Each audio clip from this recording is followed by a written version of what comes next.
Ready to go, Miss City Clerk?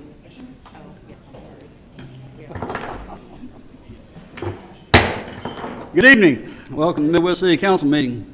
What's today? 26th of August version. Thank you for being here.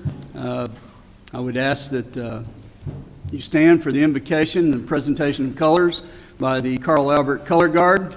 All four of those young men and women plan to enlist in the United States Air Force when they graduate. So.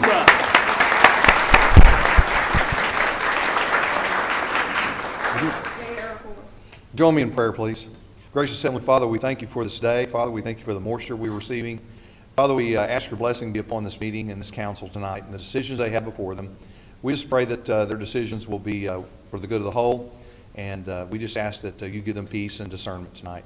Thank you so much for this great city that we serve, and Father, this great state and this great nation. Father, those who are defending our freedoms all over the world, we ask protection be upon them tonight and comfort them and their families while they're away. We thank you so much for the sacrifice of your Son, Jesus, on the cross. And we ask all this in his name. Amen. Amen. Go ahead. Present the colors and lead us in the pledge. Upward. Right.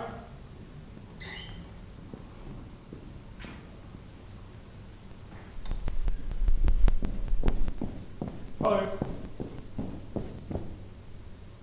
Recent. Colors. I pledge allegiance to the flag of the United States of America and to the republic for which it stands, one nation under God, indivisible, with liberty and justice for all. Order. Colors. Ready. Step.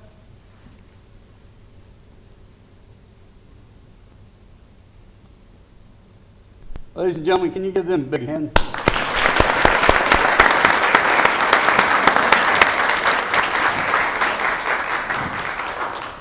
Okay, we've got a presentation to do before we get started tonight, and this is kind of bittersweet for a lot of people, but anyway, I'll get down front and explain it.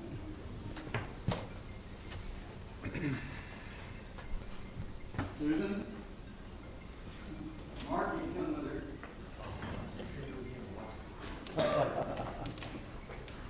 He's like a side wings on your Huh?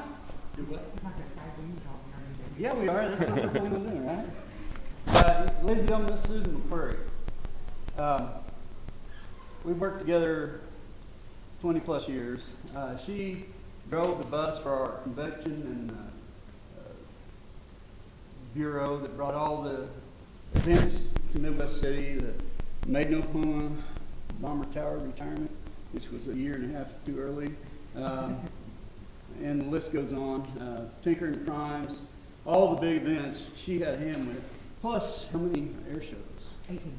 18 air shows at Tinker she had her hand in. And this is Mark, her husband. Now, they met when he was in the Air Force and she was working in the mess hall at Keesler Air Force Base. And they've been together ever since. 40 years. 40 years. Wow.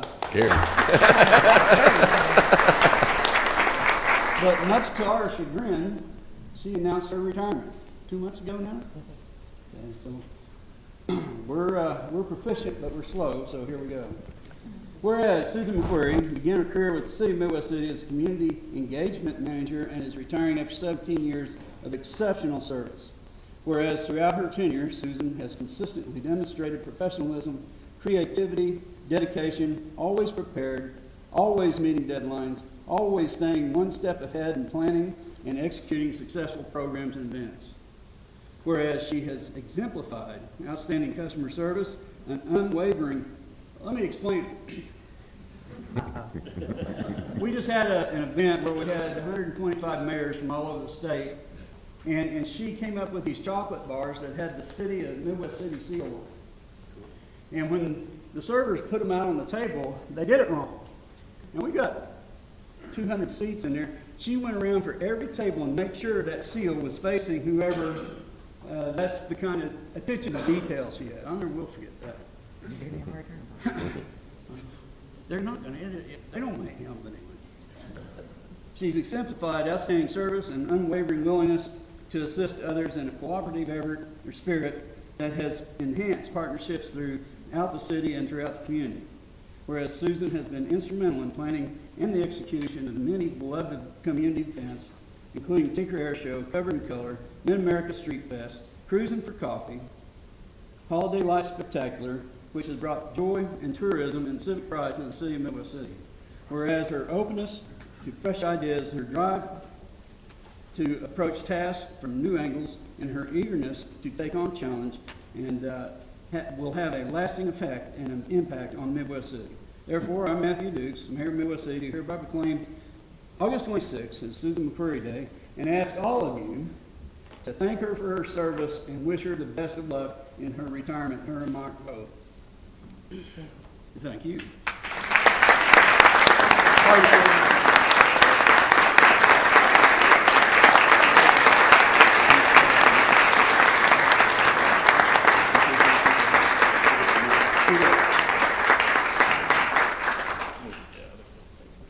Hold on, let me hide this on. Appreciate it. Very good. Attention to detail there. You want to say anything? Nope, just thank you. Thank you so much. Yeah, it was an honor. I appreciate it. I already missed you. All right, well, thank you so much, Mayor.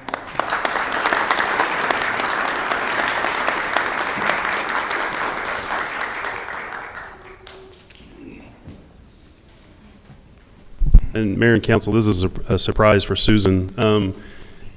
I can't ask for a better person who was pretty much my right-hand person the entire time I've been with the city of Midwest City for 4.5 years. And one of her final projects that she did, she was working on this video. She wanted to completely revamp the visuals of, how we promote our community.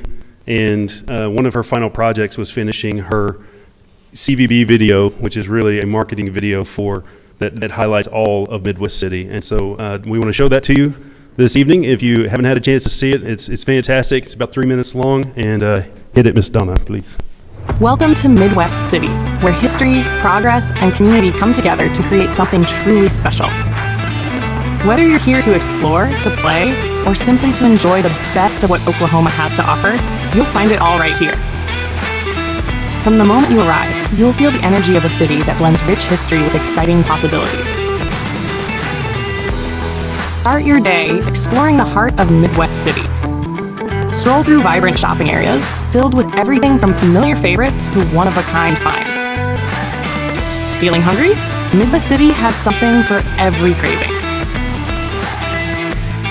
Plenty of casual spots to sit and enjoy a meal with friends. There's no shortage of flavors to explore. But there's more to Midwest City than just great shopping and dining. It's a place to play, to unwind, and to experience something new. Every day holds a new opportunity to enjoy the outdoors and stay active. Sports are a way of life here. Whether you're stepping onto the field, teeing off on the course, or catching a game with friends, no matter your skill level, there's always a place for you in the action.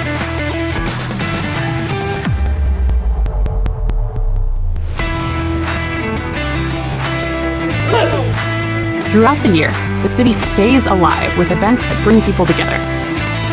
Experience the magic of the Daddy-Daughter Dance, or express your creativity at the vibrant Covered in Color Festival.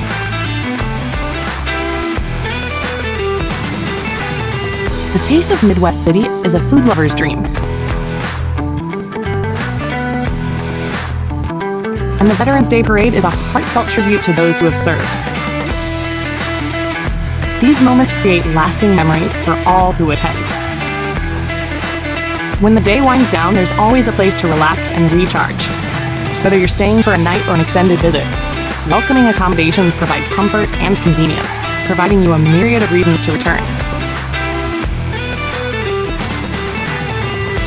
Here, you'll find more than just things to do. You'll find a community that embraces you, a place where history is honored, and where the future is filled with promise. Whether you're visiting for the first time or have been here for years, you'll find Midwest City is a great place to live, work, play, and visit. Come experience it for yourself. Visit Midwest City, where the spirit flies high.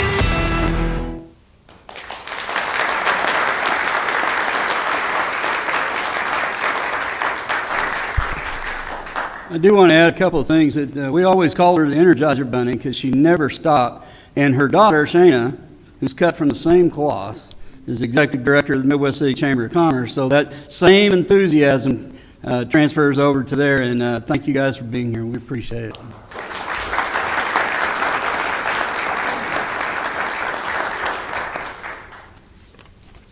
Okay, now, ladies and gentlemen, we got to, I guess, do some business here. So we have a, community-related announcements. Almost messed that up again. Just a few things, Mayor. Labor Day is coming up on September the 1st, and all city offices will be closed on that day. Customers whose trash and B-Week recycling is normally scheduled on that Monday will be serviced the following Wednesday, September the 3rd. Our compost facility will be closed on Saturday, August the 30th during that weekend. Upcoming event, Mid-America Street Fest at W.P. Bill Atkinson Park will be Saturday, the 27th of September from 11 to 3. So bring the family out, food vendors, children's activities, shopping, and carnival-style rides. Admission's free, parking is free, so come join us. And this is our last weekend of the pool operation for the 2025 season.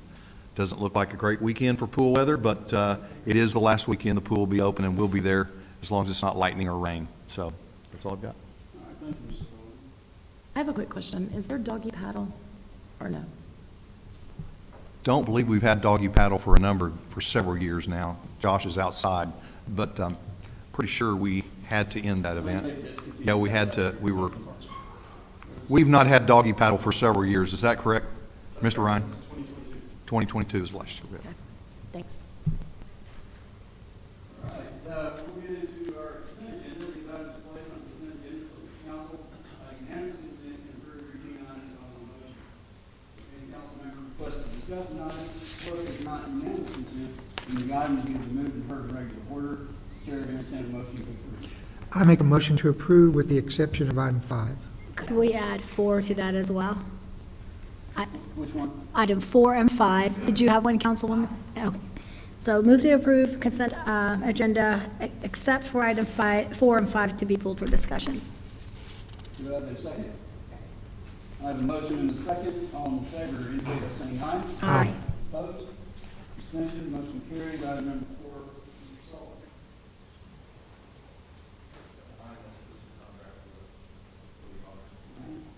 Discussion, consideration, possible action, approving a contract with all Aldridge and Associates, PC, perform the fiscal year 24-25 audit of Midwest City's financial statements, with an audit fee of $54,200 and a single audit fee of $7,000, and major programs for $5,000 each. I know that they did the audit for us last year, and I want to say the year prior to that. And am I correct that You are correct. another company was hired the previous year? I'd have to look back before them. Yes, so I believe this will be the 3rd year. Okay, so this will be the 3rd year. Correct. I recall my first year on this board, we had a discussion about what best practices were in regards to Yes. changing auditors. How many years was that in a row? It all depends. When it comes to government accounting, it's a different beast versus the corporate sector. Okay. So I would say with Arledge, we've been very super happy with them. They've held us, they've held our feet to the fire on things. They've helped us improve things. Pricing-wise, they've been really great pricing-wise. When we went out for them, they were significantly a lot less and also promised more hours versus other companies. So from my standpoint, it sounds weird that you're excited to have your auditor. We are super happy with Arledge. But what, do you recall what the best practice suggestion is for changing auditors for municipalities? How many years? Some people may say 5. Some places put it in their own contracts to have it that way. I know before them, the auditor that we had before was somewhere in the range of like 14 to 15 years that we had them. Yeah. Well, thank you so much, Mr. Cromore. I just wanted to make sure that this wasn't that year where we should have some discussion about what the best practice suggestion is on that. Thank you so much. With that, move to approve. I've got a motion and a second. All in favor, indicate by saying aye. Aye. Opposed? Abstention? Motion carries. Item number 5. Go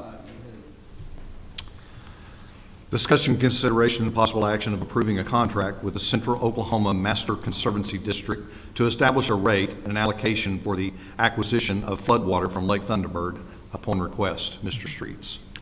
My question, Mr. Streets, is, as I read the agreement, the cost per acre foot is $26.43. Is that the discounted rate or is that the normal rate? And if it's not the discounted rate, how much of a discount do we get if the flooding goes over 1,000 feet at Lake Thunderbird? Great question. So I will tell you is the floodwaters option for us is the same option offered to Norman and Del City. The three of us all have an agreement with the Master Conservancy District to provide water to our cities. So we buy that water at a certain rate per acre foot. Floodwater is actually sold cheaper than the other water. And if we were to ever need, we never use our full allocation, but if we were to need it, it's a nice contract to have in your hip pocket in case you have to have additional water. So the good news is all three communities have the same contract. It goes to all of the councils to make sure that we all have the same option. There's a lot of equality there. And ultimately, if we had to buy that water, we could, and yes, it is at a discounted rate. How much of a discount? I'm just curious. If you don't know, it doesn't matter. Right? It's not. What I will tell you is that overall, we've never had to exercise the option, and it's the same price that's been agreed upon with Norman and Del City. So. All right. Thank you. I have a question. How often do we use this service? We have never used it as long as I have been in Public Works. In your writings, you wrote that there is a monitoring fee, maintenance fee. Mm-hmm. Do we pay that if we use the water or not? No, I think we'd only pay that actually if we did use the water. Yeah, correct. So this is kind of an insurance policy that if we need it, Correct. it's there, but at this point, it's not costing the city anything? Correct. So I would like to point out that we use about 60% of our allocation from the lake. We have never reached a point where we'd had to use this, but we'd like to have this in our hip pocket in case we're ever in a situation where there was, say, extreme drought, or we had used most of our allocation.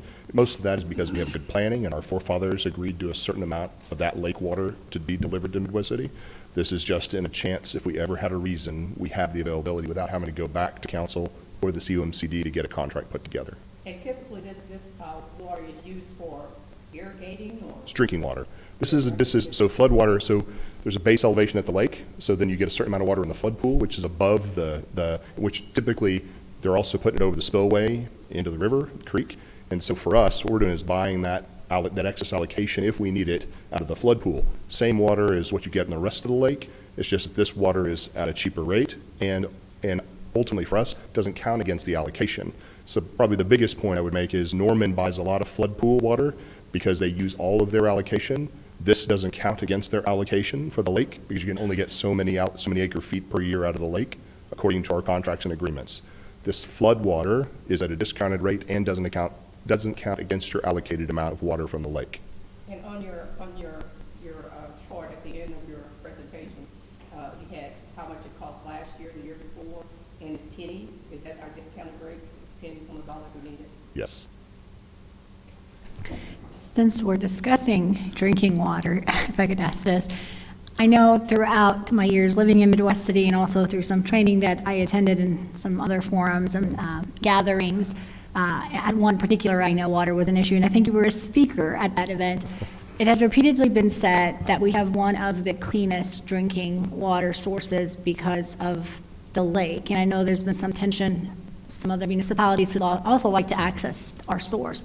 Is that still factually correct, that in this city we have one of the cleanest drinking waters potentially in the state? Yes. So I think that context specifically, and I won't get into the weeds because no one would enjoy that. Yeah. But what I can tell you is that it doesn't receive any discharges from a sewer plant. Okay. Most lakes in the state of Oklahoma, at some point upstream, get a discharge from a sewer plant, a wastewater treatment plant. Lake Thunderbird is one of the only, if not the only lake in the entire state that does not have a sewer discharge on it. Now, Thunderbird often gets called Dirty Bird, but what I will tell you is that we have award-winning water and have for years. The good news about that, even if obviously some people might make fun about Thunderbird being Dirty Bird, it is indeed a great source of water for us, especially as surface water. Thank you so much. You're very welcome. Move to approve? I make a motion to approve. Thank you. I have a motion and a second. All in favor, indicate by saying aye. Aye. Opposed? Abstentions, motion carries. We move into our discussion items. Discussion item number one, if I call you Mr. Lyons, it's just, A Freudian slip, I get it. Mr. Sullivan. Yes. Discussion and consideration of adopting, including any possible amendment, the collective bargaining agreement between the City of Midwest City and the International Association of Firefighters, Local 2066, as negotiated to be effective from July 1st of 2025 through June 30th of 2026. Mr. Bradley. Yes, we had a little bit later in the year this year, but we did come to an agreement. The IAFF Local 2066 voted on and approved this contract as presented before you. Some of the main things are a 2.05% raise, cleaning up some language, adding in some language that was previously agreed to, and just presenting the contract keeping mostly the same for this fiscal year. Just so we're clear, there was a typo, right? There was a typo in there. That's on me. It should be make sure we correct a 2.05% increase instead of a 2.0% increase. That was an old proposal that wasn't saved correctly. So, I just need to make sure that when we make the motion that it's at the 2.05. Yes. Any questions? Mr. Bradley, I've got one for you. And Yes, sir. In the contracts, we are supposed to begin negotiations in February in an attempt to be ready for budget in April of every year.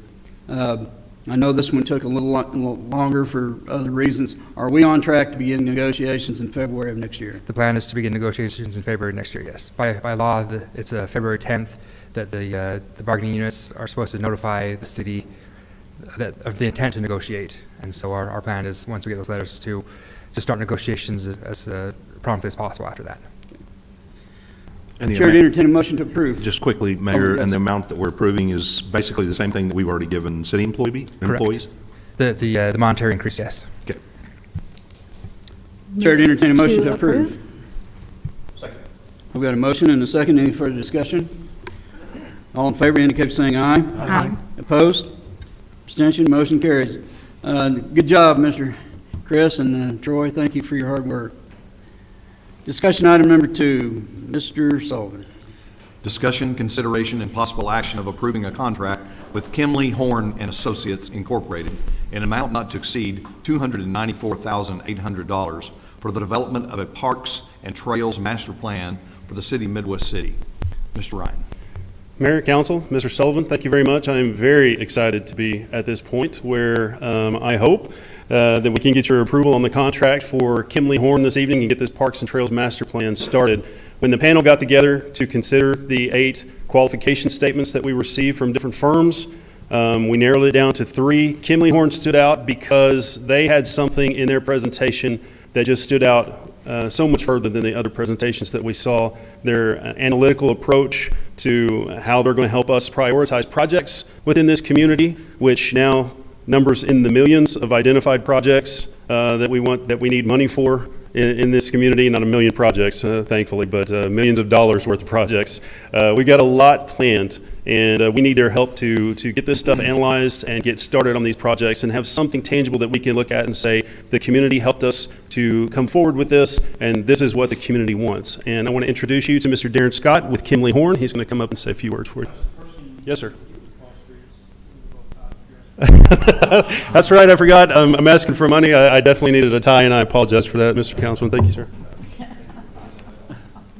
Well, good evening, Council. No, super excited to be here to hopefully approve the contract for the Parks Master Plan, and I'd love to take any questions that you guys may have on it, about the process or anything else. Well, I took the time to read the scope of what our expectations are from them, and it's pretty long and lengthy. And there's a lot of information that we're going to have to give to them, and it appears they're going to be giving us a lot back, which is what we've asked for, because we know that we need to do something about our parks, and we need it to be done professionally and not ward-based, but by the need-based, and that's what we all agreed to. So I'm really looking forward to, and I know I've asked you guys a lot, when is it going to happen, and now it's going to happen. And the big thing I want the citizens to realize is there's going to be input from them. There are some things in the contract that calls for Kimley Horn and the city to do outreach to the residents to see what they want, which is extremely important. Can I ask, I'm sorry, can I just, as a matter of clarity, ask some questions? Yes. And provide some context, and the Vice Mayor, please correct any of this, because I'm trying to recollect here. We had increased our sales tax during the GO bond, for the GO bonds. The voters of the city voted to extend and not have that sunset. And it was agreed upon that a portion of that money moving forward will be contributed towards enhancing and rehabilitating some of our parks, and as you stated, is much needed. And the conversation was to hire a consulting company that would solicit input and give us feedback, and you all would help this body then prioritize which parks need to get focus and attention first. And there may be parks that are out there that are not used that maybe just need to be shut down. Is that correct? Okay. Yes, no, that's exactly what we would do. We would look at each individual park and assess park to park, and then there's a scoring system where we can compare where the needs are across the park system. But then, as you mentioned, level of service, some areas may have numerous parks that maybe it's kind of duplicate amenities there, or there may be some areas where there's less that needs maybe additional parks. So we'll look at it system-wide, also includes the trails, so how those connect into it. So system-wide assessment, lots of public input, as mentioned, through online, and also you guys have a great system where your neighborhood associations are tied to the city, and there's meetings here, so that's another great avenue because we are looking at neighborhood and those community parks that are closer to those areas. So extensive outreach, lots of data, and then when you get your priority list, there's some backing behind it as to why these projects are first and get the first the need. And I know the Vice Mayor will agree, there's been a lot of passion from our constituents about the need to revitalize the parks. I even remember they came to a few council meetings to advocate, and we asked them to hold off until we have your expert input. Can you make a commitment to do as many community engagements that goes outside? The neighborhood associations are great. They're very active. They know what's going on in the neighborhood. But we do have a citizen area of nearly 60,000 residents who are not always engaged in a lot of civic activities.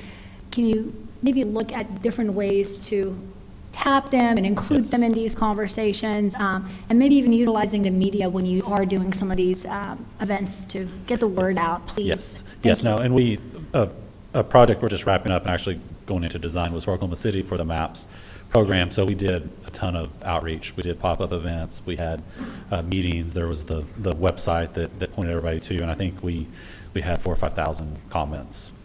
Larger city, but lots of comments. So we actually had some comments on that project on some Midwest City Parks. It was kind of funny because the adjacency, and they thought a Midwest City Park was an Oklahoma City Park. So we already got a head start on your parks and comments. I believe, if I'm not mistaken, in the budget breakdown of the $294,000, the public input section was the largest expense of all. So I think you've already got a plan in place for soliciting public input. Yes. That looks to be pretty impressive. Yeah, and we'll work with city staff to understand what events are coming up and where can we plug in, because we don't really want to ask people to come to a meeting as much as we would like to go to wherever they're at and then get them put there. So. I have a motion. Second. I have a second. Any further discussion? All in favor indicate by saying aye. Aye. Opposed? Abstention? Motion carries. Mr. Ryan, it's going to be up to you to make sure that this project doesn't get shelved. No pressure. No pressure. Item number 3, Mr. Sullivan. Discussion, consideration, and possible action of approving an ordinance amending the Midwest City Municipal Code, Chapter 40, Taxation, Article 3, Hotel Room Tax, Section 40-53, levied, Section 40-71, use of funds, and providing for repealer and severability. Mr. Rushing. Good evening, Mr. Sullivan, Honorable Mayor, Council. A couple key items on this, a couple key features on this item. This item is to increase the hotel motel tax from its current 5% rate to a 9.25% rate. This rate will keep us competitive with our cities here in the metro. Oklahoma City went to this rate in August of last year. Norman is at an 8% rate. Moore is at an 8% rate. And Dale City is currently at 4%, but they have an agenda item to discuss this at their council meeting tomorrow. So I'm unsure exactly what rate they'll look to go towards. With that increase, the revenue will go 55% to Parks and Recreation, as much needed funds to help fund the upcoming Parks Master Plan. In addition, the other 45% will go to economic development. If approved, residents will vote November 18th, 2025. There's also a section in the ordinance that exempts Midwest City residents from this sales tax. I'm happy to entertain any questions you may have. I have a question. Yes, ma'am. So you said it exempt sales tax to the city? To Midwest City residents are exempt from the hotel motel tax, And so if they do end up staying in one of our facility, one of the facilities here in the city, they will just show their proof of residency, and then that will be taken off there. So we went from 5% to 9.25%. 2.5. If the citizens voted up, if the citizens vote to increase it, it will move to that 9.25%. So when was the last time we looked at increasing that? It looked like it's a huge jump from 5 to 9. Yeah, Don, do you recall? I think Don may be looking it up now. Let me look that up, and I'll have that for you in 1 minute. It sounds like we just have a step on it. We have talked about movement on this tax my entire career here, 26 years almost. I don't believe we ever have touched it in my 26 years. I could be wrong. I wish Susan was still here. She may remember. She's done a lot of research along these lines, but it has been a long time, Don, since we amended this tax. That is correct. The last time this was looked at was 1997. There you go. We, I have no problem with us increasing it. I just was concerned about why did it take us so long to look at recommending an increase in that. But my second part is this a good time to talk about the special election? Sure can. One is, how do we pay for the special election? And why are we having it at this time? And when we having a citywide election, what, in April, May? something like that? February, I Why are think. we looking at doing it at this particular moment? Yeah, the thought in discussing this with the city manager is that the sooner you can get it passed, the sooner the revenue starts to flow in. And so that will offset any charge with having a special election. So the city has to pay for a special election? Yes, ma'am. Do we know what the cost of it is going to be? Estimate? It's approximately $22,000. It varies, but yeah, I think that is towards the high end. Is that correct, Sarah? Yes. Okay, sorry about that. I also just, and I know the next two items are about the special election. We do have, I believe, a citywide election coming up in February. We do know that, unfortunately, as is the pattern across this country, low voter turnout is a problem, particularly in special elections. I think the last few times we had any items similar to this on the ballot during special elections, we had, give or take, 2,000 voters. I would like to get as much participation and input from our residents, and I do believe this item is going to pass, because I think it would only positively impact the residents of this city. However, why not save that $22,000 and spend it on other needs that we have and include this item in a major election that's coming up that is going to have more inclusivity and more voter turnout? I have a perspective on that. Yes, sir. Before you answer. This increase is expected to bring in $608,000, $608,000. So currently, the current rate brings in $670,000 a year, and the new rate is expected to bring in, if everything stays the same, $1.2 million per year. So an increase of $530,000 per year. And I worked that out just on the back of this sheet of paper, and that's roughly $30,000 a month. So that means that for every month we delay the election, it's actually costing us $30,000. So if we delayed the election until, say, February, that's we lose $100,000 to save $22,000. I love that you do that, Councilman Thompson, because he looks at every penny, and it matters so much. And you're absolutely right. And to Councilwoman Maxwell's point, what was it, 1970-something since the last time we've done it? It was 1997. I guess I'm one of those guys who likes to have mass participation. So for me, 60,000, well, we're gonna get the money, right? And I absolutely believe the voters are gonna vote to pass this. But I just think postponing it to the major election. But I think we have two items coming up on the agenda. So this is just to get the approval on the increase. And so on the date of the election, we can amend, make suggestions on the next item. So with that, move to approve. Can I ask? Yes, sir. Sarah, our hands are tied on the elections now more than they have been in the past, correct? So the dates for elections like this we don't get to pick and choose them anymore. There are fewer dates than there were previously. Correct. So from what I understood, when they checked on the dates, you did your homework, and this is what.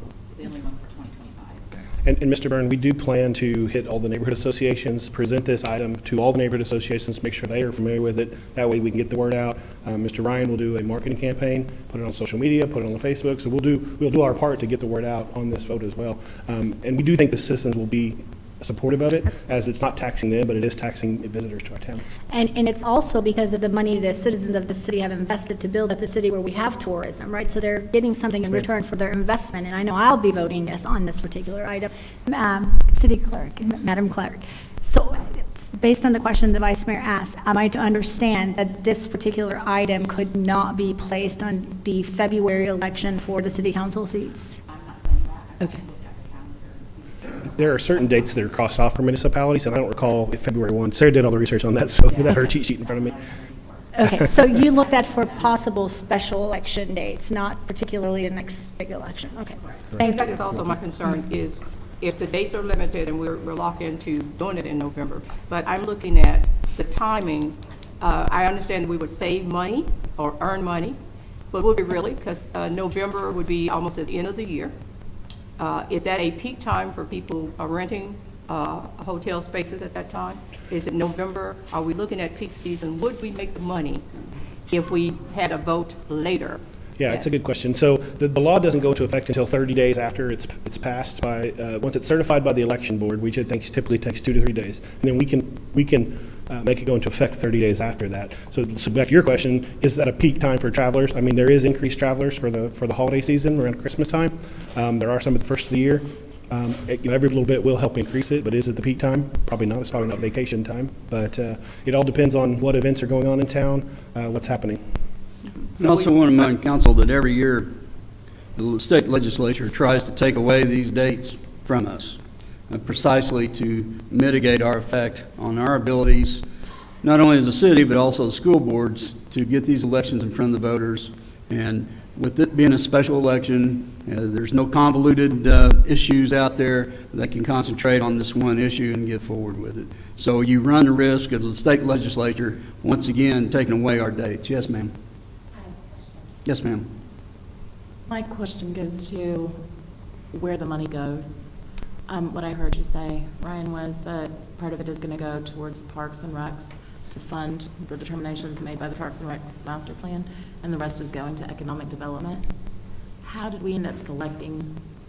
So the way the ordinance that was amended for this was very similar to that, with the exception that when we previously ran and operated the Welcome Center, some of that hotel motel tax went towards operating the Welcome Center, and what wasn't used for the Welcome Center could then be used for Parks and Recreation and special events. And so this is just a continuation of that, with in both economic development and Parks and Rec will obviously get more money with the increase in this hotel motel tax, but with the majority of it by 55% going towards Parks and Recreation. Okay, but you just lost me again. Mm-hmm. In the previous version, was economic development the recipient? I understand They were what a partial recipient as well. Okay, at what percentage? Let me look that up. Yes, let's see. Because since we're amending this, we don't have to direct it back to economic development and Parks and Recs. If we wanted to, we could put all of the money received from this increase towards Parks and Recs, correct? Because we're amending this. And it goes out to a vote of the people. To answer your question, according to, and this is the second, section 40-71, currently, how it reads is 56% of the tax goes to economic development. 14% is to parks and to promoting recreational activities. The remaining 30 went to the Welcome Center.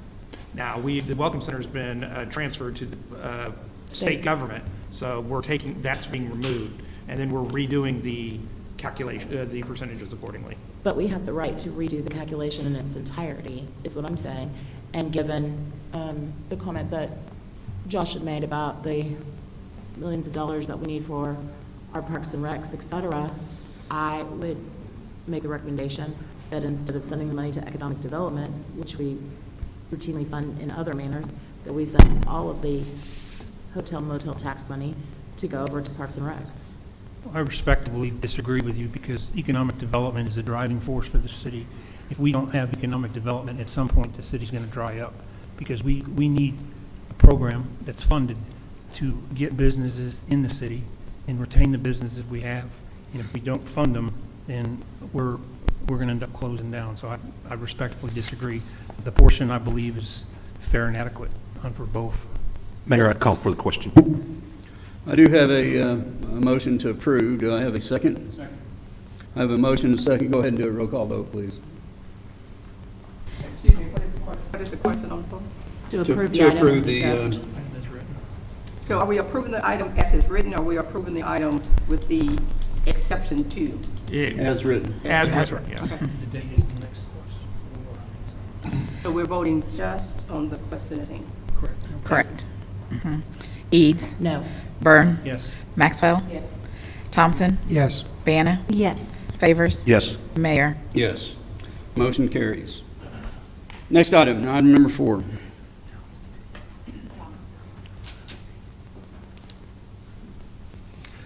Discussion, consideration, and possible action of passing and approving a resolution calling and holding of a special municipal election in the city of Midwest City, County of Oklahoma, State of Oklahoma, on Tuesday, November 18th, 2025, for the purpose of submitting to the qualified electors of the city of Midwest City, Oklahoma, with the question of their approval or rejection of, it doesn't have an ordinance number yet, it won't have one until this is all fleshed out, relating to the levy of a hotel motel tax. And this is the resolution basically approving what we just approved. So the chair would entertain a motion. Mayor, I have a question. Yes. What's the difference between item number 4 and item number 5? Don, he had explained this one to me this afternoon as I well. did. So the reason it's this way is because state law requires it. Item number 4 is the resolution of this council to call the special election, and its approval saying we want a special election. The item number 5 is the proclamation that says this is when the special election will be and what will be on the special election. Yes, are they duplicative? Yes, but it's what state law requires. So we're following that pattern required by state law So just so I'm clear, when we're voting on number 4, we're voting on the resolution. that we've already passed what we're going to do? All we've passed right now is the ordinance change, Okay. that language. Under state law, since it's a tax and it's a tax increase, that has to go to the vote of the people. So that was item number 3. Item number 4 then is a resolution saying it is the will of the city council to request that a special election be done. And then item number 5 is the proclamation that says we want to call a special election this date, this time. As I said, it's what state law requires. Make a motion to Can approve. I ask a question? Madam Clerk, when is the next general election? Do we have a date for that yet? As in February Yeah. 10th? Yes, but as I'm looking at the dates, it does not appear that any propositions can be done in 2026. In reading what the clerk sent to me, at least as of this time, I'm guessing it may be added at some time, the county election board has not placed on their calendar yet dates for when elections can occur for these types of tax increases or bond votes or things like that. They're usually So- already on the calendar, and so that's why I find it very Yeah. interesting that there's no dates for propositions. Yeah. So basically, as of right now, if I were to make an amendment to place it on the February 10, 2026 calendar, you could not proceed with that because that date is not available because you have to go through a special process to get an item like this added. Correct. Thank you. You're welcome. Well, based on that explanation, I make a motion that we proceed as written on the document number 4 with the date being November 18th. Second. 2025. Sorry, sir. No sweat. I have a motion and a second. Go ahead and do a roll call vote. Eads, No. Byrne, Yes. Maxwell, Thompson, Yes. Banna, No. Favors, Yes. Mayor. Yes. Item number 5, Mr. Sullivan. Motion carries. At the risk of sounding repetitive, here we go again.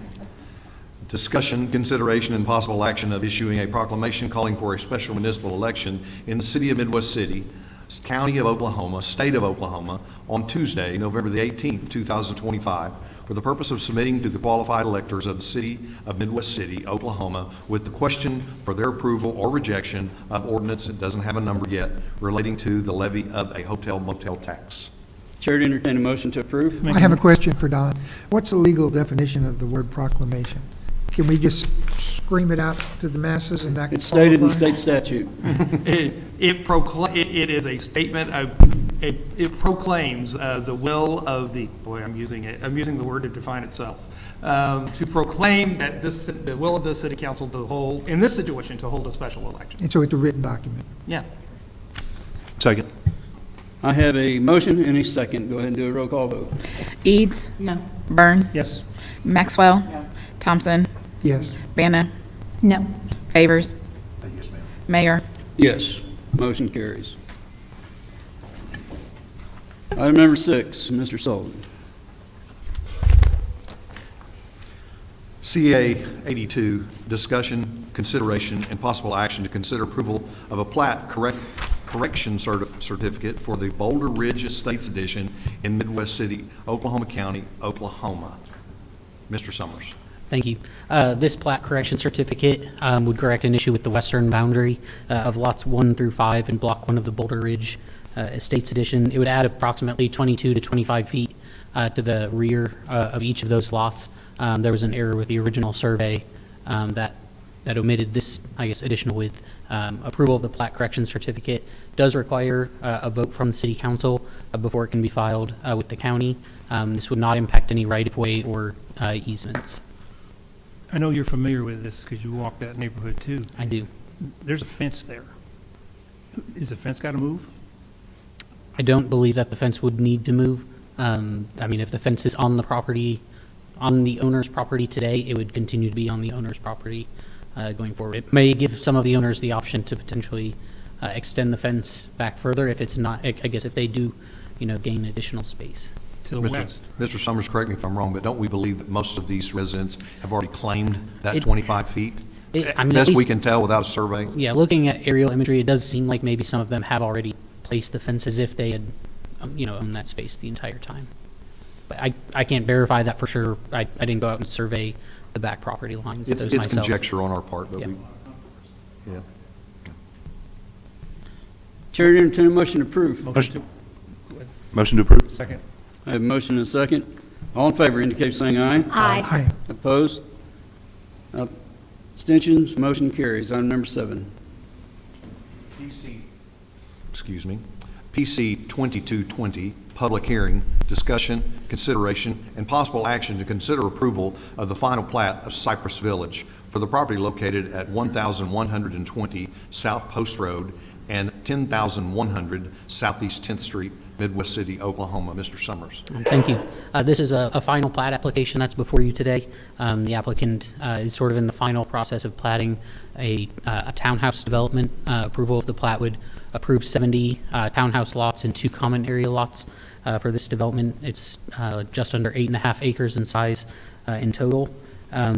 The community development director, myself, and the applicant have agreed upon the rate for the parkland fee in lieu for this development, and that would need to be paid before the plat is recorded as required by ordinance.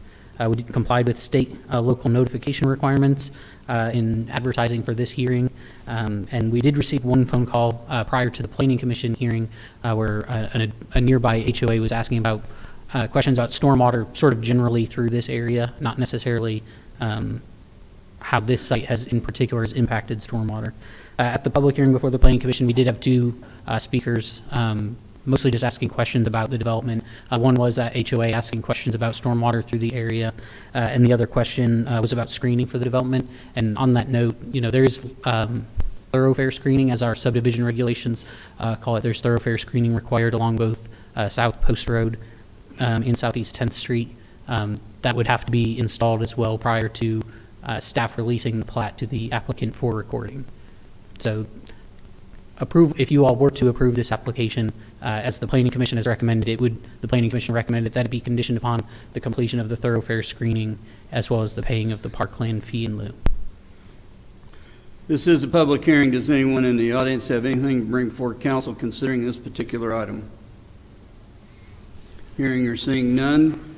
There is one question, Matt. On Yes. 10th Street, I know it's on the north side opposite this addition, so it may not have any impact here at all. But when they did the construction of the addition, they cleaned up the south side of 10th Street, made it a nice straight line. On the north side of 10th Street, it doglegs, and it's narrower in part of 10th than the rest of the street. It's awkward. I drive down it often. Is there any intention in the long run? We'd have to reclaim some of the side of the road. Is there any intention to straighten the road out along there? I don't have any plans for that at this time. A lot of times what you see is that as development occurs, we get the right-of-way dedication as part of that. and the applicant is responsible for providing their half-street improvements, and that's the most frequent time that would occur. Okay, I'm just curious. Thank you. Yeah. Okay, I make sir. a motion to approve. Did you want to address council? No. Go ahead, here on state your behalf- name and address, please. Cooper Hahn, 525 Northwest 11th. I'm just here on behalf of the applicant in case there was any other questions in related to the site.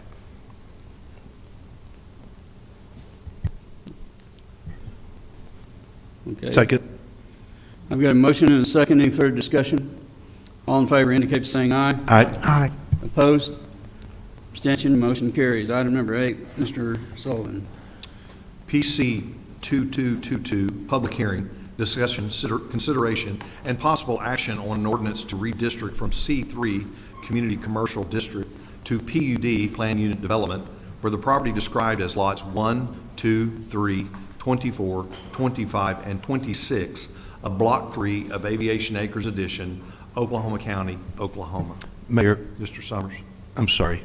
Just quickly, I need to recuse myself from this due to a working relationship with the No applicant. problem. Mr. Summers.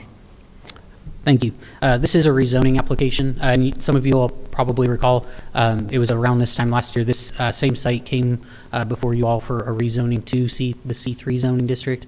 At this time, they're seeking a PUD zoning with an underlying C3, so a lot of the proposed development for the site isn't really changing. The PUD gives them some flexibility, or the flexibility they're requesting as part of the PUD would help to help them with some signage agreements that they would like to have between the existing church and the potential business that would occupy the northern part of this site. It would also give them some flexibility as far as some of our design requirements, allowing them to use some of the glass facades that are planned for the new building as part of their masonry requirements. The site itself is about 4.5 acres in size. It sits on the south side of Southeast 15th Street. We did comply with state and local notification requirements, and we've not received any phone calls or emails about this application. Before at the public hearing before the Planning Commission, there were no comments in support or opposition to this application, and the Planning Commission did unanimously recommend approval of this item. I understand that there's a possibility that relating to that sign issue, that if we pass this tonight, that could set a precedent for other organizations or individuals who want to place signage that's not specifically adjacent to their, or part of their property. Is there any concern on your part about that? I don't have a lot of concern, mostly because we know that there's a review process. You know, it goes before public hearings. Neighboring property owners get notified and would have the opportunity to learn about the application and come in and speak on it. And then ultimately, it comes before the city council for approval of any PUD or SPUD application. So Specifically, there's an individual on Jet Drive who's interested in putting a sign on Air Depot. Yes. And that's not currently allowed. But That's correct. apparently, if we pass this tonight, there is an opening that sets a precedent that could allow for that. I'm not saying Yeah. that the precedent would be set. I'm saying that it is a No, yeah. possibility that the precedent would be yeah, set. and with a lot of zoning items, while there is maybe some similarities, every site is always, has its own characteristics and is very unique. So just because, if you all were to approve this ordinance today would not necessarily mean you'd have to approve, other similar applications, because all of the sites are different. Excellent. Thank you. This is a public hearing. Does anyone in the audience have anything to bring forth council on this particular item? Hearing or seeing none, Chair to entertain a motion to approve. Motion to approve. I second. I have a motion and a second. Any further discussion? All in favor indicate by saying aye. Aye. Opposed? Abstention? Motion carries. Item number 9, Mr. Sullivan. PC 2221, public hearing, discussion, consideration, and possible action to consider approval of a special use permit, SUP, to allow eating establishments, sit-down, alcoholic beverages permitted in the C3 Community Commercial District for the property located at 2113 South Air Depot Boulevard, Midwest City, Oklahoma.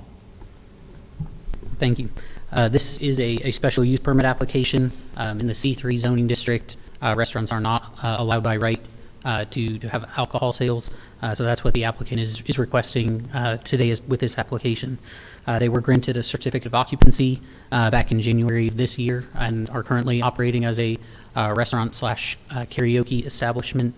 And there was a similar application, as you all recall, that was heard by the Planning Commission and City Council back in March of this year. This application has been revised, is a revised version of that application that you all heard back in March. In particular, the applicant has proposed reduced hours of operation versus what you all had heard in March. They are looking for operating hours of 11 a.m. to 2 a.m. And they're looking to restrict access after 10 p.m. to those 21 years of age or older. These hours of operation would be similar to other existing businesses on the Air Depot corridor that are allowed to sell alcohol currently. We did receive a confirmation from the Able Commission that, if zoning approval is granted, they would be eligible to get their license through the commission. We complied with state and local notification requirements in publishing this public hearing, and we did receive one phone call from an adjoining property owner that was opposed to the application. And at the Planning Commission hearing, there was that same adjoining property owner was present and voiced their opposition to the application, citing noise and the potential for loitering on the subject property. I noted in the staff report that the subject property is already able to operate as a restaurant and karaoke facility. There's no hours of operation restriction currently. The applicant did provide me, and this I guess isn't in the staff report because I was just given it last week, but the applicant did provide me with a report that they had done showing or demonstrating that the sound generated inside the building cannot be sensed at really any of the property boundaries, and that a lot of the noise that potentially is impacting adjoining owners is either ambient or coming from other businesses along the corridor. The Planning Commission did vote 5-2 to recommend denial of this application, and action is at the discretion of council. This is a public hearing. Does anyone have anything on this particular item to bring before council? Please step up to the podium and state your name and address, please. Frank Young, 6229 Southeast 8th Street. I will tell you straight up, I don't have a dog in this hunt. It's not going to affect me one way or the other. However, last Friday, at the invitation of Councilwoman Eads, I met the councilwoman at the establishment. I wasn't aware of the history. I did not have any prior prejudice or reason to advocate for or against. I was informed that one of the problems or one of the concerns would have been exterior noise of the business. I will tell you that I'm a dog lover, so with the veterinary practice to the north, I was highly concerned. We asked the applicant to go to the north suite, or one of the north suites, crank the volume all the way up on the karaoke, and sing a song. We went outside, didn't hear a thing. I put my hand on the wall. Dogs are I'm familiar with dogs, so I'll use dogs, but dogs are very sensitive to vibration. There was no vibration on the wall. We went back inside, sat down. The applicant was very courteous and generous with his hospitality. The food was excellent. He provided food for us. He explained that he had massive amounts of insulation put into the building, both on the exterior walls and between the karaoke suites, and that way sound didn't drift over from one suite to another. I was very impressed with the amount of planning that went into this business. And as I'm sitting there listening to the conversation, I thought, the city of Midwest City has an air depot rejuvenation study committee planning. I'm not sure quite what it was, but I remember hearing about it. We want to rejuvenate the air depot corridor. It was mentioned earlier this evening. And yet we're not taking any action with this business to support that. Again, I don't have a dog in this hunt. It's not going to affect me one way or the other than I'm a resident of Ward 1. The business is in Ward 1. It's my recommendation that y'all give this very careful consideration, and I would ask that you approve this special use permit so that this business can get off the ground and really start to flourish with all the capability and potential that it has. With that, I'll sit down and watch y'all do your business. Thank you, Mr. Young. The applicant, go ahead and state your name and address, sir. Todd Waddell, and I represent the applicant. My address is in 6440 Avondale Drive, Suite 201, Oklahoma City. They've done a good job expressing some of the things and the concerns. I think that was had at the last one, but the last meeting there was concern about the Able Commission application process in itself.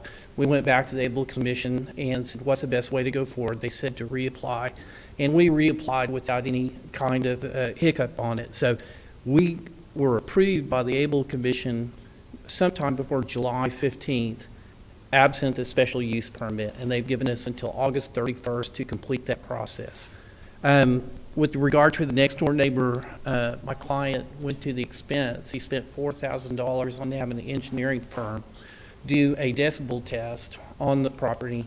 And as the gentleman just said, the ambient noise in which they identified, barking dogs, sirens, and traffic, was louder than anything that could be determined from coming inside the property. So I don't, with all respect to our neighbor to the north, I don't think it's a valid complaint. I don't think it's a valid issue, really. There have been prior to, I'm not saying that we're grandfathered in any way, but that we're not asking for anything out of the ordinary. The two previous business entities that were in that facility also had a liquor license. So I don't think that anything in the past, or I think the past shows that that's not going to be any different than when they had it. There's a couple of points that are important to my client's business, and he anticipates that 20% of the total revenue is going to come from the alcohol. So 80% is going to be food and karaoke booking, 20%. The 20% is important because for a lot of businesses, it's that 10 to 20% that's actually their profit. But a number that's more important is that if they don't have the liquor license, they anticipate they could lose up to 80% of their potential customers. In that, people in this area, if they want to go to karaoke, have a choice to going one that has a liquor license and the one that does not, that about 80% of those will choose to go to where the liquor license is. So it's very important. They've gone to great expense to soundproof their building. I think they are deserving of the special use permit, and I'd be glad to answer any questions anyone would have for me. I have a question. Yes, sir. One of the concerns that I have is there seems to be reasonable suspicion on my part, anyway, about what the activity would be inside a closed soundproof room. 8 of such rooms, I believe, is what this business consists of. If you were just going to do karaoke, why wouldn't you just have one big room with karaoke, everybody sharing the entertainment and the enjoyment of the evening, instead of breaking off into what I would consider suspiciously cloistered spaces? Councilman, I'd like to address that if possible, because I went out and toured the facility last Friday, met with my constituent, and like you, when I met with the constituent and some of the folks from the planning unit upstairs before, I had a similar concern of like a cave-like environment. The doorways to these individual karaoke rooms, they have glass in them. You can see into them. Also, I've talked with the constituent about the idea of having video monitoring in there to make sure that nothing untoward would happen in the karaoke rooms. They're divided up and they're soundproof in the sense that they won't disturb the other suites, because the idea is to rent them out to maximize the income to the business. And in order to allow different groups to come in, we might not like the same music, so we might not be doing karaoke to the same music, okay? I might be way older than the population of one of the other rooms, because there's several, I've lapped 21, and then again, and we'll just leave it at that. But I had those same type concerns, and I will say, to my surprise, the business is very bright inside. Like the couches are like a white vinyl leather. There's like 80-odd-inch TV monitors on the wall. There's neon in them.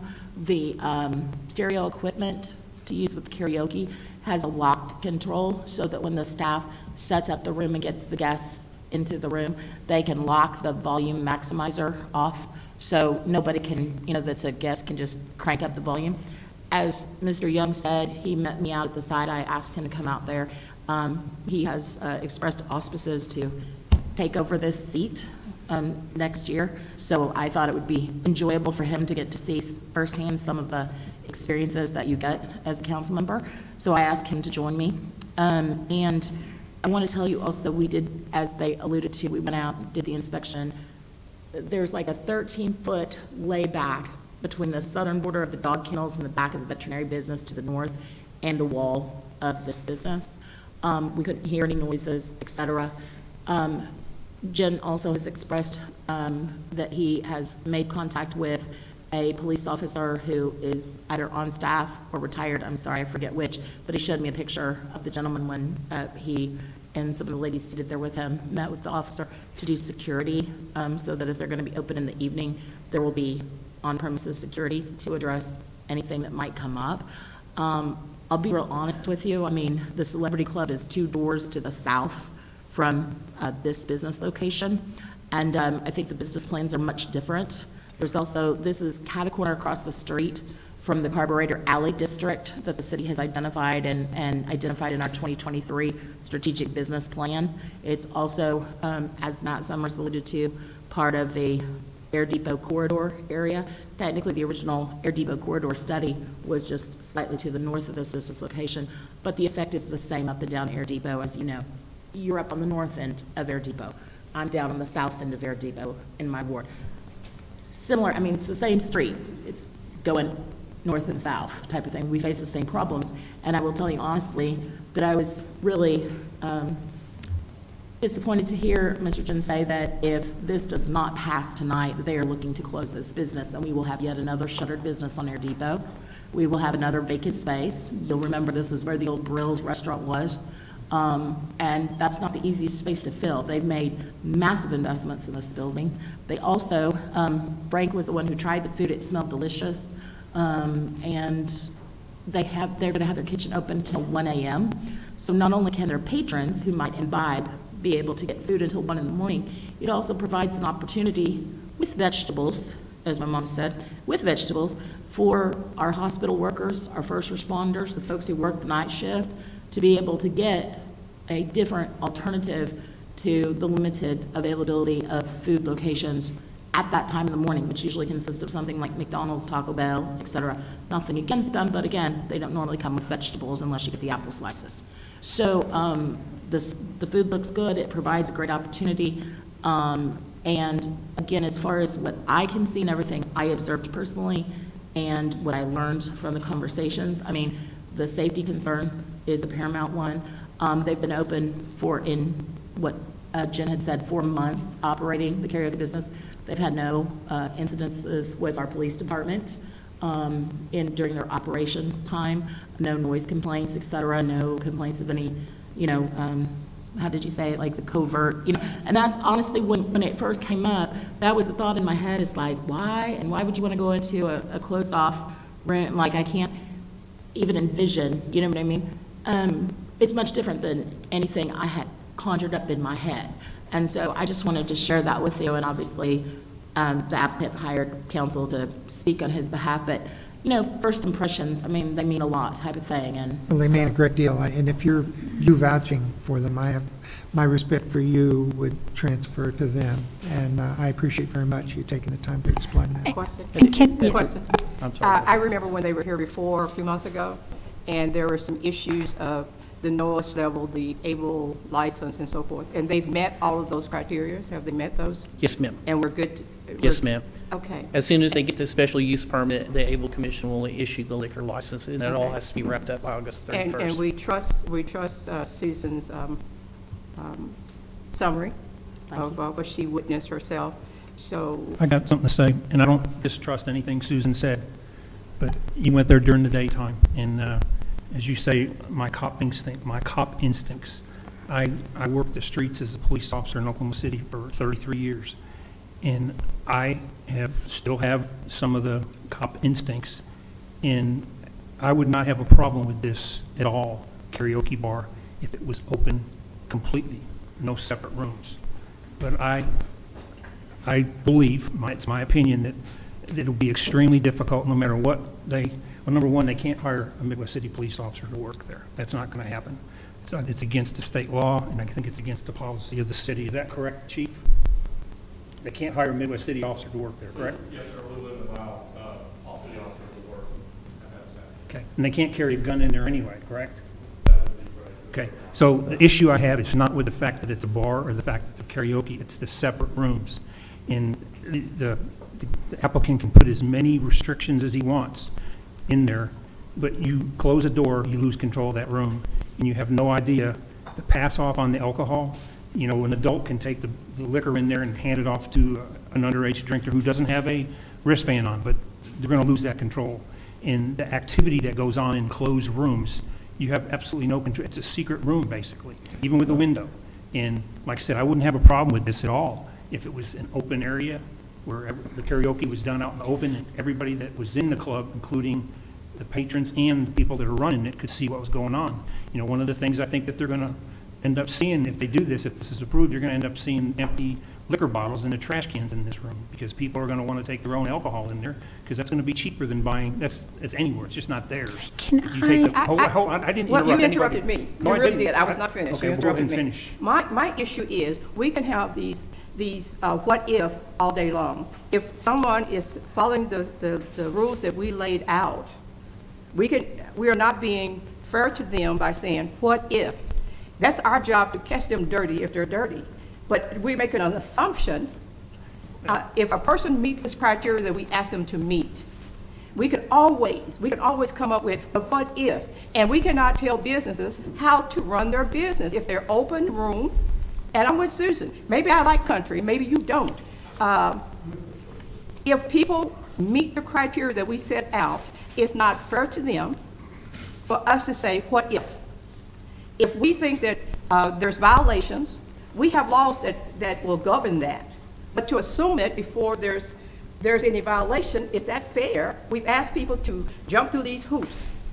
And if they jump through these hoops, I would like to pass on to council that on a special use permit, if we do begin getting violations or we start getting police present over there for quad bit, we can revoke. Mr. Mayor, can I finish what I was saying? Yes, sir, go ahead. Can I finish what I'm saying Go now? ahead. Okay. You guys listen to her from her experience, and I respect that. I would really appreciate if you'd listen to me from my experience from dealing with issues like that. I'm not saying there's going to be problems. I'm just telling you the potential is there. It's going to be difficult on a good day for the police to go in there if there's any type of activity that's illegal. The biggest problem I have is the potential for the underage drinkers that are going to go on in those rooms. And you're not going to tell me it isn't going to happen, because it's going to. You get underage drinking that goes on in there. They're going to shut the door to under 21 at 10 o'clock. I give them credit for that. But the potential for underage drinking and the potential for them not to be able to control the amount of alcohol that people are consuming in that room is a scary thought for me, because when those people leave there, they're going out on the streets of Midwest City. In an open bar where the people that are running the bar or the restaurant can see how much people are consuming and what they're doing, I don't have a problem with that. It's being in a room by themselves where you can't see what's going on without standing there at the door, so they're going to have to hire 8 people to stand at the window to see what's going on. I'm not saying those are my concerns, and whether you like it or not, I can say that's what my concerns are. I respect your concerns, and I hear everyone on this panel, and I think we had a heated conversation the last time you all were here. I think we're having a cultural gap here. I think karaoke is something some of us have participated at a local bar where is a general mic and just publicly put it out there. You can't get me to karaoke unless I've had drinks. So it's surprising to me that people would karaoke without drinks. But I will tell you, this is a business model, Pat. What they're suggesting here is nothing. It may be an anomaly to our city and maybe even to the state of Oklahoma. But countries like the Philippines, Japan, Saudi Arabia, it's a business model just like we have, the play place that we built by the theater and people go and play. There are people who actually go to this type of establishment and rent a specific room for their birthday party, for their retirement party, and they bring their own friends, circle of friends, some of whom may decide to karaoke, some of whom may decide to eat, some of whom may decide to drink. And I absolutely hear your concerns, and I respect your experience. And there's a lot of wisdom in the experience you have as a police officer you want to protect. But to some of what Councilwoman Maxwell said, a lot of, and I think a lot like you because of the work that I do, a lot of what you said can also happen at a local bar like Celebrities, and most likely does, right? That underage drinker who's going to drink is going to find one avenue or another, whether it's using a fake ID to get in or stealing someone else's alcohol to drink, to do that. And so I think we're putting a higher burden on these folks. And I think one way to maybe eliminate, and I understand a closed-door room where visibility isn't constant, is maybe having security cameras in each room, not to just protect the patrons, but also to protect the business owner. So if you do have somebody coming in there committing acts of sexual assault or committing underage drinking, you you have it on video and you can turn it over to the Midwest City Police Department, who can investigate and make an arrest if such is necessary. So we don't have to be peeking through windows 24/7 I was to just achieve waiting that. for my time to talk. Sorry, go ahead. No, I'm no, sorry. you're fine, because I'll try not to replow the ground that you all just plowed, but we installed security cameras in each room now. Each room has a security camera and a video monitoring system. So that's in place, okay? And you're 100% correct. It's the business model. It's different from going to a bar that has karaoke night where they're hoping they sell a lot of alcohol. That's not what this is. We sell rooms, individual rooms to individual parties, and just like you, I may sing in front of my family, but anybody here in this room, no. And that's part of the reason that we have these divided up, and they go for different dollar values. So that's the business model. It is not open karaoke night, everybody's drinking in a big open room. There are 9 different rooms of 9 different sizes. And so also, while we're doing that, I mean, some of the things that we're talking about in hypotheticals are the same that bars in general encompass. So one of the things that they have to deal with is we don't overserve people. So we're going to have servers coming in and out, and if we see any teen or anybody who's underage that is visibly intoxicated, they're out, okay? And if we find out and know that the person that gave that to them, they are out as well. We don't send them home without calling an Uber for them first. And then also, we cut off alcohol to that room. So those are some of the measures in place that we would do that. We've also considered having the people that are able to drink that are over 21 to wear wristbands so our servers know who can drink and who cannot drink. But like I say, with the installation of the security cameras within each room, I think that will go a long way. I think the kind of issues about the concern about what goes on behind closed doors, that's really not what these rooms are, but at the same time, hotels are a far worse option for that too. If somebody goes into a hotel and goes into a room, you don't even know if that child is with that person as family. So anyway, we're not in the business of serving minors. If we catch it, we'll act appropriately, and we've installed the measures to prevent that. And counsel, what about security? Whenever I talked with your client on Friday, my constituent, he indicated that he had spoken with a police officer, he showed me a photograph of the officer that he'd visited with, that he was also going to have security available. Yes, but my understanding was it was not going to be present duty officers, they were going to be retired officers. I understand, that was my comment, Yes. is either it was somebody who was going to be doing it after hours or somebody who was retired. I didn't remember exactly how he said it, but he had a photograph with an officer he'd visited with. What I wanted you to confirm is that's still accurate, though. He's going to have a security person who is a former police officer Yes, to ma'am. security for the business. Yes, ma'am. And he's nodding behind you, so yes. That's the plan, yes, ma'am. Are there any further questions to the gentleman? Move to approve. I have a motion and a second. Go ahead and roll call vote, please. Eads. Yes. Byrne. No. Maxwell. Yes. Thompson. Yes. Vanna. Yes. Favors. No. Mayor. Abstain. Motion carries. Thank you. Thank you guys for being here. It's a spirit of discussions. I will remind you that if in fact we see in the streets presence of law enforcement or issues, that this special use permit can be revoked. Yes, sir. We understand. Thank you. Please keep it clean. Yes. Thank you, sir.